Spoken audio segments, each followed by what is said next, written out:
Now, you kind of said it to the crowd, but yeah, what's your take on this defense? It's been struggling. The consistency hasn't been there, and the one thing that I see is first off, too many big plays, way too many. I think the communication seems to not be there as well. So it's different things that need to come together. You look at a team like how they played last week.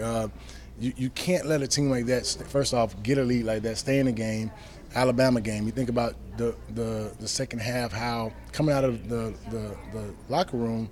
It seems like so many teams are making a big push in the third quarter where they're making corrections and we're not really reacting. We're not really reacting ready for those corrections. So that's been an issue in a lot of games this year, which needs to get corrected. But overall, just the defense is not playing the toughness that you would want to see with the efficiency that you would want to see. And it's just the third downs have been an issue. Big plays have been an issue. Just so many different things that you could point at to where you can't really try to focus on one thing to correct. You got to really look at the overall effect of what's going on with this defense, and is a 3-4 really the way that you want to go about it? And you said you don't really see much. They switched to the 3-4, but you don't really see the difference. Well, yeah, I said you look at the 3-4 defense, and especially on the back end, you look at what it does for a lot of guys who. Previous year, it looked like it was some issues with communication and different things on the back end in the 4-3, and you go into the 3-4, trying to change up things and look at the lineup and the type of players you have and think that the 3-4 is going to fit, but the same big plays are happening. A lot of issues that we were having the previous year, same issues are happening this year. So you're trying to find out what was the real reason behind it, and was it a good move to go that way or not? But it just seems that first off, talent-wise, we gotta use the guys that we have in the right way. I don't know if we're doing that or not, but I think that we got to make sure that we're doing what's right for the guys that we have on this roster, and not just trying to fit pieces in and seeing what they do with what we have. So it's so many different things you look at that you're just trying to make sure that we can at least finish this season off on a positive note. We got 3 left, and it's going to be 3 tough ones, but we got to make sure we play them the right way. What are your thoughts on Bielema, kind of the situation he's in right now? Well, he's in a win. He got to win. That he has to win. I don't think he's on a hot seat or anything like that. I think that he's done a good job of really putting some things together. It just hasn't happened, and I don't know if, like I said, I don't know if it's just the guys that we're getting in or if it's just what they're doing once we get them in. But I think that right now, the guys that are playing, if they can't get the job done, they got to get off the field. That's just the way I look at it. I don't see any other way around it. You've had an opportunity for a couple of years, and some of them for the entire season so far, to where it's an opportunity that for someone else to step up and say, you know what, I can get the job done. Speaking of coaches, what was it like to play for Houston Nutt? Oh, I loved him. Coach Nutt, and to this day, I still communicate with him. But I think Coach Nutt, he did a great job of getting what you could get out of your players. And he was a guy that you didn't need a whole bunch of rah-rah, but you knew that he was excited and ready for the game as well. So I think that Coach Nutt did a great job, first off, recruiting. Secondly, we always had a big-time running game, and I think the Hogs have always been known as a running type of team. But we got the talent here, and we try to make the best with what we had. You mentioned about the lack of passion and accountability, I think is how you put it. Could you sort of reiterate that? Well, I think that when you see certain plays happening and big plays happening, it doesn't have to happen all the time, but you got to get to a point where you see some guys, somebody has to either be calling somebody out or pulling someone to the side or even on the sideline. You see, a lot of times you see it in the NFL as well, where you see guys saying, hey, we need to have a group meeting, whether it be defense, offense, team. But it doesn't seem like there's nobody holding somebody else accountable to the point where, you know what, sometimes it gets to an argument. It doesn't always have to be positive where, you know what, you're just slightly doing it. No, everyone needs to understand that we need to all be on the same page. We need to all be doing the stuff the right way. And if you're not, I'm going to tell you about it. And it's not to tell you about it to try to make you look bad in front of anybody else, but it's to say, you know what, I see it and I don't need to see it again. And they're all young men, but at the same time, your leaders have to actually be leaders and not just be, just showing it, but actually voicing it as well.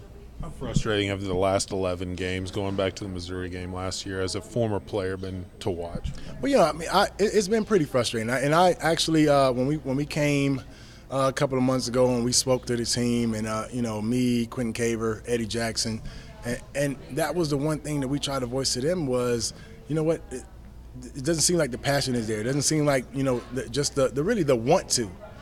Because defensively, it's just a lot of just wanting to get the job done. I don't care if you got to just throw your body in there.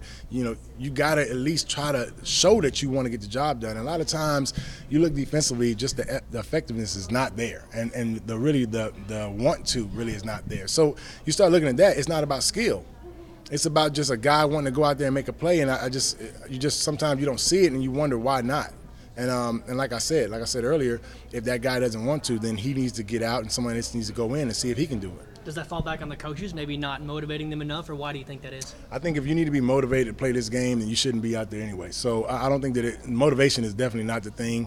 Guys need to be prepared. Coaches need to get them prepared. And that could be one thing that I don't know if they're prepared or not, but it seems that they are preparing them for it. But when you get in the game and you have issues that are continuously to show, then one way or the other, something's not getting done. Something's not getting, delivered across to the players, or the players to the coaches.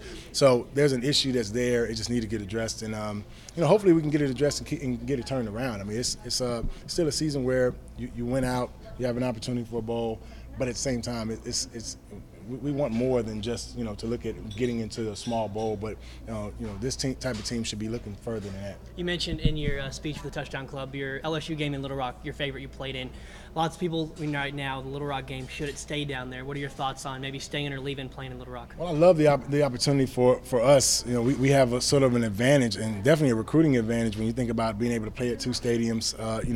That just rings bells for players who know they can travel and have a home game in two different cities in the state.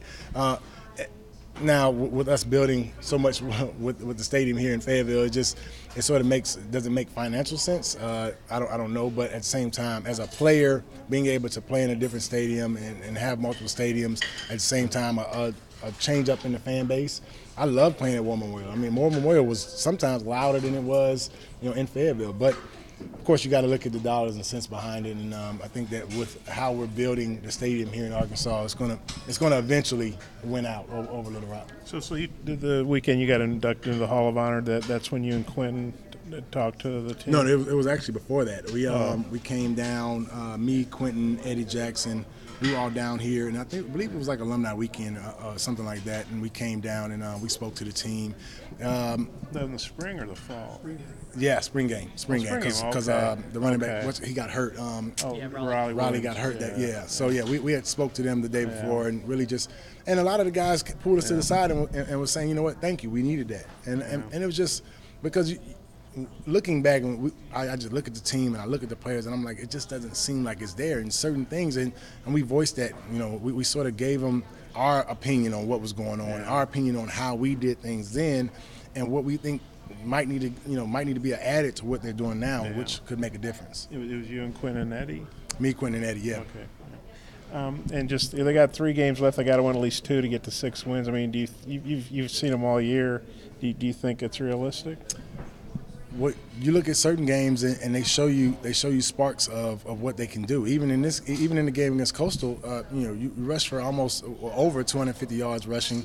You do certain things to where you can make plays. Now they've made a switch and put the Hammonds to running back, and now you got another spark. So now you have another spark at running back, but you got to start making plays. You got to get off the field on third down. There's certain things that you have to do, and I mean, I watched LSU against Alabama. They definitely can be beaten. Some of the plays they were running against Alabama, it just if they're running those plays against us, this week, then we definitely have a great opportunity. But at the same time, Arkansas has to show up, and it has to be the right Arkansas. We can't be giving up big plays to a team that really doesn't just do it automatically. If you can give them opportunity, they'll take it. But there's not a team that's just a big threat on offense. What did the LSU rivalry mean to you, and where do you think it is? Arkansas LSU. What comes to mind when you think of that? Well, I think it's sort of tapered down. Of course, they changed the date. When we play them, because we normally play them the Friday right after Thanksgiving. Right. So that meant something a little bit more. So it's tapered down a little bit, but it's still the same 2 teams. It's still a good rivalry, a good team to play against. but it's just everything else around it has sort of been changed to where it's not the same.